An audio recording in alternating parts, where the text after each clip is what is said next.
नमस्कार, स्वदेश विशेष देख रहे हैं आप। मैं हूं आपके साथ प्रशांत पांडे। सोचकर जरा देखिए, आप किसी स्विमिंग पूल में या कहीं समंदर में कहीं पर भी तैर रहे हैं और आपको जब आप समंदर से बाहर निकलें, आप स्विमिंग पूल से निकलें तो आपकी तबीयत खराब, आपको पता चले कि नाक के रास्ते एक अमीबा आपके शरीर में दाखिल होकर ब्रेन तक पहुंच रहा है। जाहिर है यह बहुत ही खतरनाक और दहशत में डालने वाली स्थिति है। और यह कोई कहानी नहीं है, बल्कि यह सच्चाई है। केरल में एक ऐसे ही अमीबा से 18 लोगों की जान जा चुकी है। ब्रेन ईटिंग अमीबा की दहशत ने हैरान करके रखा है और आज इसी मुद्दे पर करेंगे स्वदेश विशेष।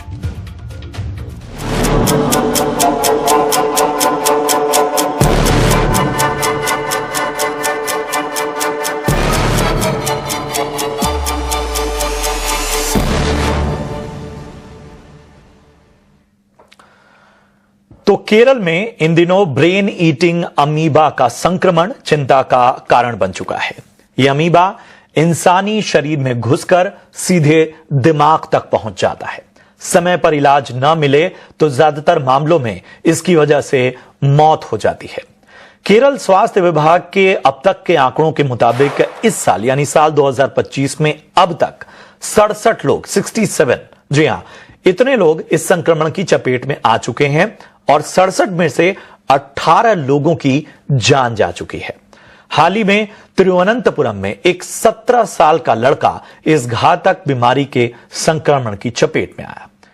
अब सवाल उठता है कि यह अमीबा होता क्या है। हेल्थ एक्सपर्ट्स के मुताबिक यह एक फ्री लिविंग अमीबा है जो सेंट्रल नर्वस सिस्टम में गंभीर इंफेक्शन पैदा कर सकता है। इसका वैज्ञानिक नाम जो है वो नाइग्लेरिया फ्लावरी है। इसे ब्रेन ईटिंग अमीबा इसलिए कहा जाता है क्योंकि यह दिमाग पर हमला करता है। अब सवाल उठता है कि यह संक्रमण फैलता कैसे है।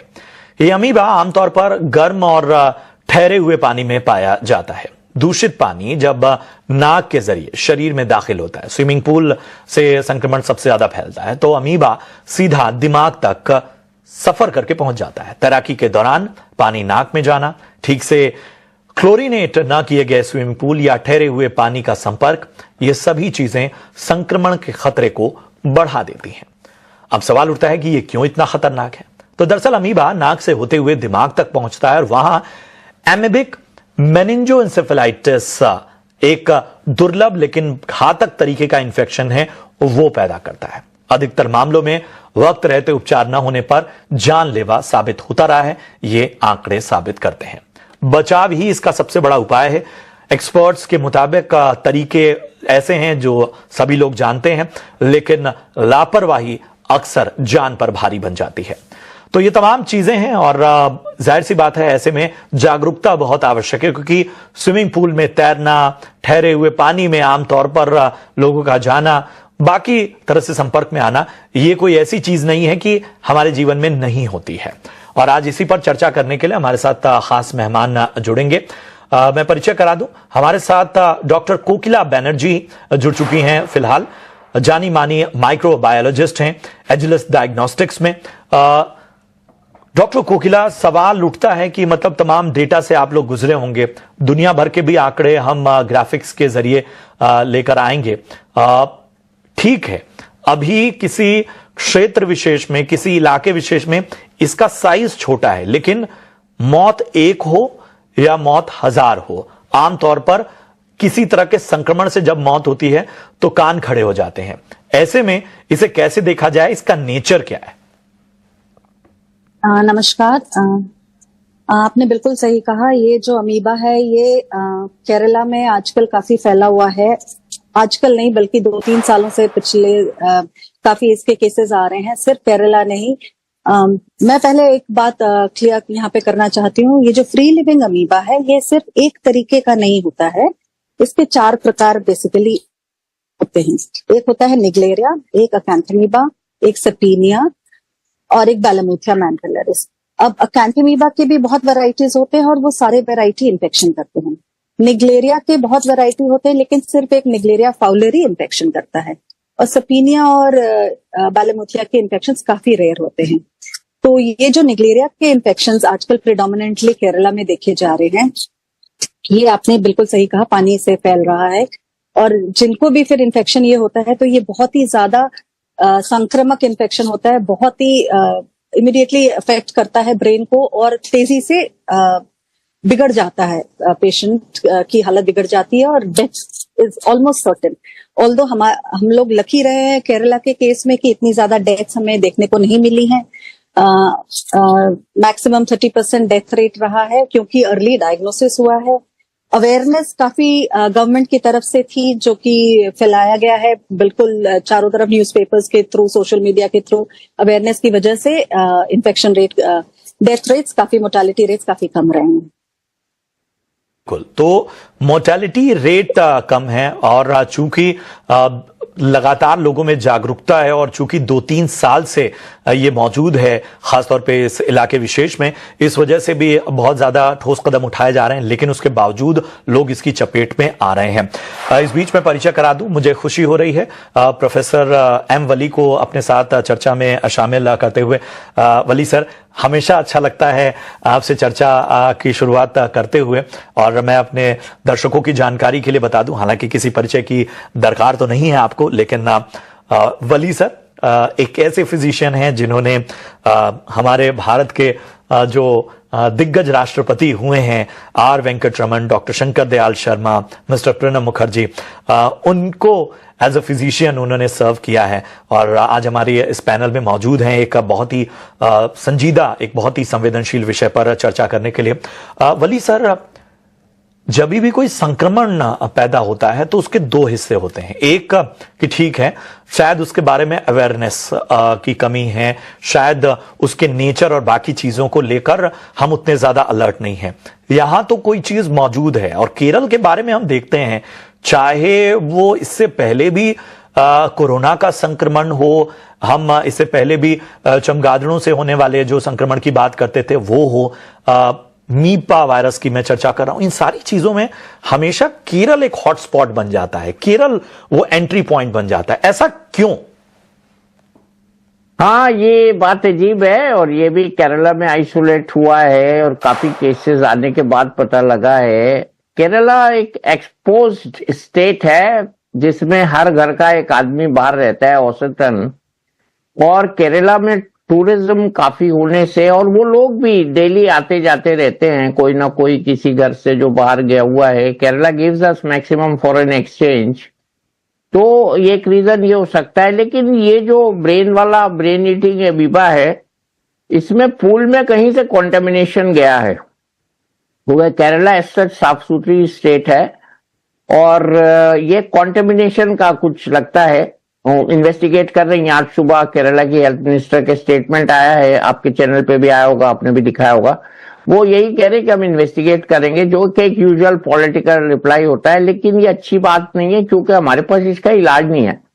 ये अमीबा तो है, लेकिन इसको ट्रीट करने के लिए हमको एंटी अमीबिक दवाई नहीं बल्कि दूसरी दवाएं चाहिए होती हैं, जैसे एम्फोट्रेसिन बी, जो आपको याद होगा ब्लैक फंगस में यूज की गई थी, और एक और दवा रिफेम्पिन, उससे इसका इलाज होता है। दूसरी ये हॉट वाटर में होता है, तो गर्म पानी में अनुकूल टेम्परेचर 30 डिग्री के आसपास, 50 डिग्री पे ये खत्म हो जाता है, मर जाता है। तो ये जो अमीबा है, ये हमें भी पढ़ाया गया था जब हम स्टूडेंट्स थे, और डॉक्टर साहब बैठी हैं पैथोलॉजिस्ट आपके पास इतनी स्मार्ट, तो वो हार्टमेनेला भी एक इसकी स्पीशीज होती है जो नेजल रूट से जाता है। अब इसमें दूसरी बात मैं ये बताना चाहूंगा कि ये ब्रेन में क्यों घुस रहा है, क्योंकि स्विमिंग में नाक से पानी जाता है, नाक के अंदर ब्रेन के कम्युनिकेशन होते हैं इन द फॉर्म ऑफ जो नाक की सूंघने वाली नर्व होती है, और वो नर्व जो है वो एक जाल की तरह होती है, ऊपर से बारिश की बूंदों की तरह उसकी ब्रांचेस नीचे आती हैं। कहने को तो वो ऑल्फैक्टरी नर्व कहलाती है, लेकिन वो ब्रांचेस होती हैं उसकी 10-12 दोनों तरफ नाक के सेप्टम के, एक प्लेट होती है छोटी सी छन्नी की तरह, जिसमें से वो नसें ब्रेन से नीचे आती हैं, उसको हम क्रिब्रिफॉर्म प्लेट कहते हैं। और उन नसों के चारों तरफ बहुत बारीक मेनिंजीज होती हैं जो ब्रेन की झिल्लियां होती हैं। जैसे आप 3 टियर सिक्योरिटी देते हैं वीआईपी को, उसी तरह ब्रेन की भी 3 टियर सिक्योरिटी इन 3 मेम्ब्रेन्स के जरिए होती है, और वो तीनों मेम्ब्रेन उन नसों पे लिपट कर नीचे तक आती हैं। अब नाक के अंदर बहुत ये एक बड़ा सेंसिटिव स्पेस होता है, उसी स्पेस में संक्रमण हो जाए तो बहुत कम जगह होती है बैक्टीरिया से, अमीबा से बचने के लिए, और वो संक्रमण सीधा ब्रेन के फ्लूइड में चला जाता है जो कैपिलरी स्पेस की तरह वहां पे होता है। तो वाटर एंटरिंग द नोस्ट्रिल है पैथोलॉजी इसकी, और ये आइडेंटिफाई जो हुआ है, ये नेग्रेला जो आइडेंटिफाई हुआ है, इसके एपिसोड्स 2019 में भी हो चुके हैं और इससे पहले 17 केसेस रिपोर्ट हो चुके हैं, और ये केरला के 2-3 जिलों में गया है। ये बात बहुत इंपॉर्टेंट है, और किनारे तक कोस्टल जगह भी गया है, लेकिन ये खारे पानी में नहीं ग्रो करता। ये ग्रो करेगा तो स्टेगनेंट वाटर में करेगा, टेम्परेट वाटर में करेगा जिसमें थोड़ा हीट हो, और ये ग्रो करेगा तो उस पानी में करेगा जो रुका हुआ होगा। और स्विमिंग पूल में क्लोरीन काफी मेंटेनेंस जिनका आप दिखा रहे हैं अच्छा होता है, वहां पे मर जाएगा। लेकिन स्विमिंग पूल के पानी को रूटीनली हम क्लोरीन के लिए और टीडीएस के लिए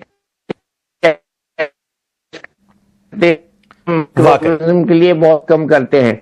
अब आपने चूंकि मुझसे पूछा है तो मैं यहाँ एक बात बताने में शर्म नहीं करूंगा कि स्विमिंग पूल की हाइजीन में सबसे इंपॉर्टेंट बात ये होती है कि हमको नहाकर स्विमिंग पूल में उतरना होता है। लेकिन जब नहाने की बारी आती है तो लोग सोचते हैं हम तो सुबह नहाए थे, साफ सुथरे हैं, थोड़े से पानी से अपनी बॉडी को भिगो के स्विमिंग पूल में चले जाते हैं दिखाने के लिए कि हमने शावर ले लिया।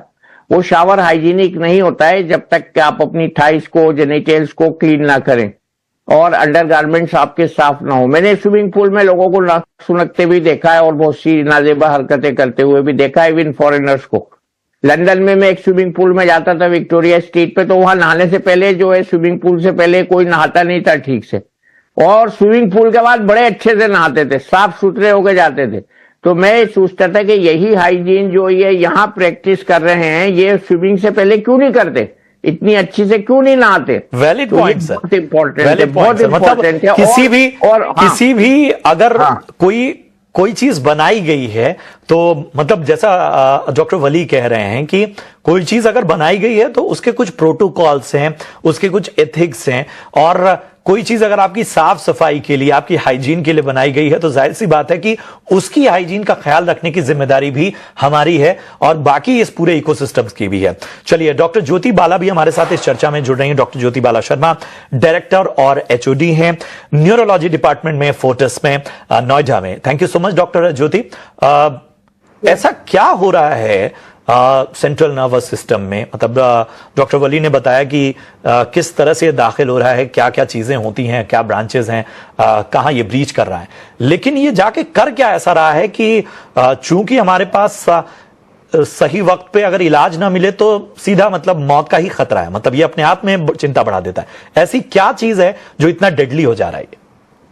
देखिए, ये एक इन्फेक्शन है, दिमागी बुखार जिसे कहते हैं। अक्सर आपने सुना होगा वायरल मेनिंजाइटिस, बैक्टीरियल मेनिंजाइटिस, वैसे ही ये अमीबिक मेनिंगोएन्सेफलाइटिस है।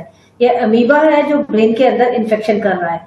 ब्रेन हमारा एक प्रिविलेज्ड ऑर्गन होता है, उसमें जैसे डॉक्टर वली ने एक्सप्लेन किया कि इन्फेक्शन बहुत आसानी से जाता नहीं है क्योंकि 3 लेयर्स होती हैं जो ब्रेन को प्रोटेक्ट करके रखती हैं। पर जैसे वाटर गेम्स और हॉट वाटर स्प्रिंग्स में लोग वाटर स्पोर्ट्स वगैरह करते हैं, नाक के थ्रू एक बार जब ये ब्रेन में पहुंच जाता है तो ये बहुत जल्दी से वहां पे ब्रेन में मल्टीप्लाई करता है और इन्फेक्शन करता है, जिसे हम अमीबिक एन्सेफलाइटिस कहते हैं या मेनिंगोएन्सेफलाइटिस कहते हैं। जैसे आपको दिमागी बुखार वायरस या बैक्टीरिया या टीबी से होता है, उसी तरह ये अमीबा से हो रहा है। अब इस दिमागी बुखार में सबसे ज्यादा परेशानी ये है कि ये बहुत तेजी से फैलता है और जब तक आप सोचते हो कि ये अमीबा हो सकता है तब तक ज्यादातर केसेस में ये मोर्टालिटी भी हो जाती है। अक्सर पाया गया है कि जैसे वर्ल्ड ओवर जितने भी केसेस हुए हैं, लगभग 11 केसेस हैं जो सर्वाइव किए हैं, क्योंकि जब तक आप समझ पाते हो कि ये अमीबा की वजह से इन्फेक्शन है तब तक ये इतनी तेजी से फैल चुका होता है ब्रेन में कि इसका इलाज करना और इन पेशेंट्स को बचाना ऑलमोस्ट इम्पॉसिबल हो जाता है। अगर जैसे अब केरला में ये केसेस अक्सर आ रहे हैं, जैसे उन केसेस को अगर हम जल्दी पकड़ लें और जल्दी इनको ट्रीट करें तब डेफिनेटली इसमें बेटर आउटकम के चांसेस होते हैं। पर जैसे डॉक्टर वली ने कहा है वो बहुत ही वैलिड पॉइंट है कि स्विमिंग पूल में जाने से पहले जो हाइजीन जो लोग मेंटेन नहीं करते हैं, prevention is always better than cure. अगर आप थोड़ी सी उस वक्त प्रिकॉशंस रखें और अच्छे से हाइजीन मेंटेन करें, अगर हम स्टैंडर्ड जो हमारी प्रिवेंटिव एंड सोशल मेडिसिन की टेक्स्ट बुक्स है उसमें अब स्विमिंग पूल हाइजीन के हम स्टेप्स देखें तो कम से कम 15 मिनट अच्छे से नहाना होता है स्विमिंग पूल में एंटर करने से पहले, जबकि अक्सर हमने देखा है कि लोग बिना कोई प्रिकॉशन लिए स्विमिंग पूल में एंटर कर जाते हैं। और अक्सर जैसे डॉक्टर वली ने बताया कि ये जो अमीबा है ये हॉट वाटर में सर्वाइव करता है, 35 to 45 डिग्री तक में सर्वाइव करता है, स्पेशली जहां पे क्लोरिनेशन अच्छे से नहीं होती है स्विमिंग पूल पे, स्विमिंग पूल की हाइजीन में कहीं ब्रीच होता है, वहां इस अमीबिक इन्फेक्शन होने के चांसेस बहुत बढ़ जाते हैं। और एक बार अगर ये दिमाग में घुस गया तो वाइल्ड फायर की तरह स्प्रेड करता है, आपको संभलने का मौका ही नहीं देता है। बिल्कुल, और ये अपने आप में मतलब अभी तक की चर्चा में आप समझ पाए होंगे कि मतलब इससे बच निकलने की जो तमाम चीजें हैं वो प्रिकॉशन में ज्यादा है। मतलब एक बार आप इसकी जद में आ गए तो तमाम उपाय जो हैं वो तो किए जाएंगे, लेकिन वो बहुत हद तक नाकाफी हैं और वो विकल्प बहुत कम है। मुझे यहां पर एक ब्रेक के लिए रुकना होगा। ब्रेक के उस पार जब मैं लौटूंगा तो समझूंगा कि आखिर इसकी पहचान के तरीके क्या है, मतलब कौन कौन से टेस्ट होते हैं, किस तरह से पता लगाया जाता है, शुरुआती दौर में किस तरह से पता लगाया जाता है, और ये जो एक विकल्पहीनता की स्थिति, मतलब इस दिशा में क्या कुछ किया जा रहा है, उदाहरण क्या है, पूरी दुनिया में आखिर क्या हो रहा है इस बारे में, इन सभी पर चर्चा करेंगे छोटे से ब्रेक के बाद।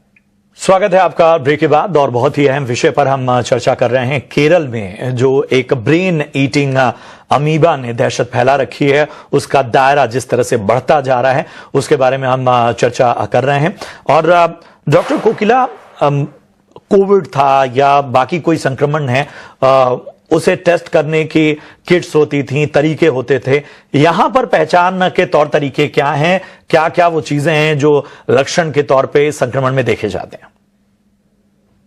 जरूर, मैं आपको उनके बारे में बताती हूँ। इसके पहले मैं एक पॉइंट बस हाईलाइट करना चाहती हूँ। डॉक्टर वली ने बिल्कुल सही कहा, स्विमिंग पूल से ये इन्फेक्शन काफी फैल रहा है, लेकिन इसके अलावा ये इन्फेक्शन आ रहा है और कई जगहों से भी, जैसे कि पॉन्ड्स या लेक्स, झील या तालाब में नहाने की वजह से, स्पेशली बारिशों के बाद जब पानी मिट्टी भरा हो जाता है, क्लियर पानी नहीं रहता है, तब ऐसे तालाबों में नहाने की वजह से, या वाटर पार्क्स में जो एक्टिविटीज होती हैं, स्प्लैश पूल्स होते हैं, वहां पे स्पेशली जब पानी आप डाइव करते हैं पानी के अंदर, तो डाइव करने की वजह से वो पानी आपकी नाक में ज्यादा जाता है। इन सब सिचुएशंस में जहां डाइव करो तब पानी नाक में जाए, या इवन वाटर रिंजिंग, वो जो जल नेति की प्रक्रिया कुछ लोग करते हैं, पानी नाक से खींचते हैं, सिरिंजिंग जिसको बोलते हैं, वो कल्चरल प्रैक्टिसेस होती हैं। तो ये जो एक तकनीक है जो कि गंदे पानी से अगर की जाए तो इनकी वजह से भी इन्फेक्शन फैलता है। तो हमें सिर्फ स्विमिंग पूल को नहीं, इन सब बाकी चीजों को भी अपने दिमाग में रखना होगा। अच्छा, अब हम आते हैं to the diagnosis part. Diagnosis इस अमीबा का इमीडिएट एक डायग्नोसिस होता है, जो कि हम माइक्रोस्कोपी, जो सीएसएफ सैंपल पेशेंट की ब्रेन से जो फ्लूइड निकाला जाता है, सेरेब्रोस्पाइनल फ्लूइड जिसे हम कहते हैं, वो लेकर के एक डायरेक्ट एग्जामिनेशन होता है, वेट माउंट एग्जामिनेशन, जिसमें हम देख सकते हैं कि अमीबा दिखता है हमें डायरेक्टली और वो मूव कर रहा होता है, उसकी वजह से हम इसे आइडेंटिफाई कर सकते हैं। प्लस उसके अलावा हम स्लाइड्स को स्टेन कर सकते हैं, अपने सैंपल को स्टेन करके, जीमसा स्टेनिंग, एचएनई स्टेनिंग, पैस, ब्रोकोट, ये सारी तकनीकें होती हैं जिनकी वजह से हम उनको देख सकते हैं, आइडेंटिफाई कर सकते हैं।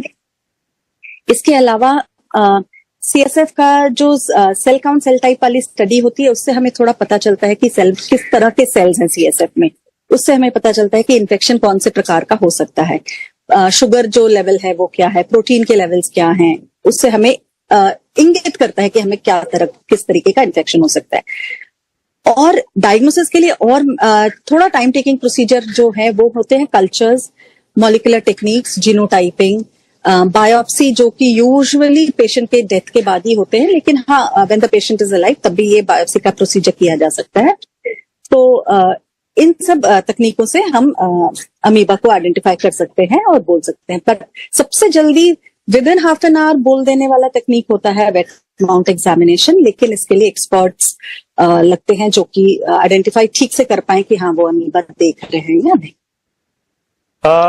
डॉक्टर वली, हमें जरा ये बताइए कि मतलब चूंकि इस पूरी चर्चा का निचोड़ यही है कि इसकी जो ट्रीटमेंट है, इसकी जो रोकथाम है या इसे रोक पाने, मतलब ये थोड़ा सा विकल्प उसके कम है, ऑप्शंस कम है, मतलब क्या दुनिया में भी यही स्थिति है या ये स्थिति भारत में फिलहाल है, इस दिशा में थोड़ा सा और एग्रेशन की आवश्यकता है? नहीं, वर्ल्ड वाइड तो ये टीबी, एमबीबीएसिस, पॉल्यूशन रिलेटेड बीमारियां, गंदा पानी, खाने में हल्दी में मिलावट, घी में मिलावट, ये तो होता ही नहीं है जी बाहर। तो बाहर इस तरह की बीमारियां नहीं होते, कभी हो जाता है तो वहां मोर्टेलिटी 98% होती है, 100 में 98 मर सकते हैं वहां पे, इतनी ज्यादा मोर्टेलिटी होती है। हमारे यहाँ इसकी 1/4 है, मैंने भी बताया 24% तक है। लेकिन सस्पिशन इंडेक्स डॉक्टर के यहाँ जब मरीज बेहोश आता है तो उसके दिमाग में करीब 1000 बीमारियां स्कैन हो जाती हैं कि ये ना हो, ये ना हो, ये ना हो, ये ना हो। और आजकल डॉक्टर जो है ना स्कैन ज्यादा कराते हैं। मैं माफी के साथ अपने कुलीग से रिक्वेस्ट करता हूं कि जरा हाथ भी लगा के पेशेंट को देखें, उसकी नेक स्टिफनेस देखें। सबसे पहली डायग्नोसिस होगी अगर पेशेंट की नेक स्टिफ है। पेशेंट होश में भी हो सकता है क्योंकि ज्यादा टॉक्सीमिया नहीं प्रोड्यूस करता है। Neck stiffness is the first sign. इसमें और 1-2 साइन होते हैं इससे जुड़े हुए, कर्निक साइन और साइंस होते हैं। तो दूसरा, इसमें हम एक अमीबिक सीरोलॉजी भी करते हैं, शायद मैडम मुझसे एग्री करेंगी, मैं कम जानता हूं। और उन्होंने बहुत अच्छी बात बताई कि ये करने चाहिए टेस्ट। सीएसएफ को देख लेते हैं, उसमें अमीबा तैर रहा होता है। एक सीएसएफ का आरटीपीसीआर भी होता है। चलिए वो तो लिस्ट है, इम्यूनोहिस्टोकेमिस्ट्री बताया। अब आपने मुझसे जो ट्रीटमेंट का पॉइंट पूछा है, मैं भी उससे पहले ये एक और पॉइंट ऐड करना चाह रहा हूं कि इंडस्ट्रियल पोल्यूशन भी इसमें जिम्मेदार हो सकता है किसी हद तक, क्योंकि केरला में ये नई चीज हुई होगी, ये पहले वहां नहीं होता था ज्यादा। अब ट्रीटमेंट इसका मुश्किल इसलिए है, मैंने अभी बताया था अपने मेन डिस्क्रिप्शन में कि इसका drug of choice anti amoebic नहीं है। हमारे पेट में सबको अमीबियासिस रहती है। Every 3rd person walking on the road has suffered from amoebic dysentery once or twice in a month, ऐसा होता है। लेकिन उसका इलाज जो है दूसरी दवा से होता है जिसको एंटी एमीबिक दवा कहते हैं। और एक बहुत पॉपुलर दवा थी फ्लैजिलम, मेट्रोनिडाजोल यूज करते हैं। अनफॉर्चुनेटली ये दवाएं इसमें ब्रेन में नहीं जाती हैं और ब्रेन में अमीबियासिस जब हो जाती है, ये और यही वजह है कि जो जिस प्रकार का ये संक्रमण है, ब्लैक फंगस वाली दवाई इस्तेमाल करनी पड़ रही है, एम्फोटेरेसिन बी और रिफैम्पिन विद कॉर्टिकोस्टेरॉइड अगर इंटीग्रेटेड हो तो उसको ब्रेन एडिमा के लिए यही ट्रीटमेंट है। और पेशेंट जितनी जल्दी, मुझे पता है आपका टाइम खत्म हो रहा है, जितनी जल्दी डायग्नोस हो जाएगा उतनी जल्दी ठीक होगा। नहीं तो अगर 3-4 दिन निकल गए फिर मुश्किल हो जाएगा। चलिए डॉक्टर ज्योति, मैं आखिरी सवाल के साथ आपके पास आना चाहता हूं। मतलब जैसे डॉक्टर वली नेमन, मतलब क्या ये संक्रमण, मतलब ठीक है हम केरल को लेकर एक निश्चिंतता ये कर सकते हैं कि चलो भाई केरल तक है, लेकिन जिस तरह की इंडस्ट्रियल पोल्यूशन की बात की जा रही है, जिस तरह की मिलावट की बात की जा रही है, फंगल इन्फेक्शन जो रहा है खासतौर पे कोरोना के दौर में, और उसमें बहुत सारे अलग अलग नैरेटिव थे, उन सब में लोगों की जान गई है। मतलब क्या हमें अब थोड़ा एग्रेशन दिखाना होगा और शायद इसे लेकर अवेयरनेस हर तरह से फैलानी होगी? देखिए, ये जो इन्फेक्शन है ये डेफिनेटली कंटामिनेशन की वजह से हुआ है और अभी जैसे उस एरिया में लोकलाइज है ये इन्फेक्शन, पर डेफिनेटली हमें ये देखना पड़ेगा कि ये क्यों इतने केसेस बढ़े हैं, क्योंकि ये एक ऐसी डिजीज है जो बहुत रेयर होती है, जो मतलब इतनी कॉमन नहीं होती। अगर एक के बाद एक करते 67 केसेस आ गए हैं तो एक तरह से कुछ ना कुछ रीजन होता है उसमें कंटामिनेशन का। या तो कहीं ना कहीं स्विमिंग पूल की हाइजीन में कहीं कमी नहीं है, क्लोरिनेशन प्रॉपरली नहीं हुई है। अक्सर जैसे पहले भी डिस्कस हुआ है, ये वाटर का जो कांटेक्ट आएगा आपके नेजल कैविटी के साथ, वहां से ब्रेन में जाता है, तो कहीं ना कहीं वाटर में ये प्रॉब्लम है जहां से ब्रेन में पहुंच रहा है। बिल्कुल। तो ये ऐसे और मतलब ये और कहीं ना कहीं उस इजी एक्सेस, मतलब शरीर में अगर पानी के जरिए, नाक के जरिए कोई इन्फेक्शन, कोई अमीबा दाखिल हो रहा है तो मतलब वो तमाम हमारे एक्सपर्ट ने बताया कि वो कितना घातक हो सकता है। माफी चाहूंगा, मैं इससे ज्यादा समय नहीं ले सकता, कुछ सीमा है टीवी की, लेकिन अच्छी चर्चा रही। शुक्रिया करेंगे डॉक्टर ज्योति आपका, इसके साथ ही डॉक्टर कोकिला आपका भी बहुत बहुत शुक्रिया। Professor M Wali, thank you so much अपना कीमती समय देने के लिए। आगे भी इस तरह की चर्चाओं में हम आपका कीमती समय लेते रहेंगे। उम्मीद करते हैं कि आज की चर्चा आपको पसंद आई हो। देखिए, कोई भी बीमारी, कोई भी संक्रमण, हमारी नॉलेज, हमारी अवेयरनेस में बहुत इंपॉर्टेंट रखता है। और जाहिर सी बात है स्विमिंग पूल हाइजीन उसमें बहुत इंपॉर्टेंट है। इस केस में ध्यान रखिए, खुद का ख्याल रखिए। उम्मीद करते हैं चर्चा आपको पसंद आई हो। नमस्कार।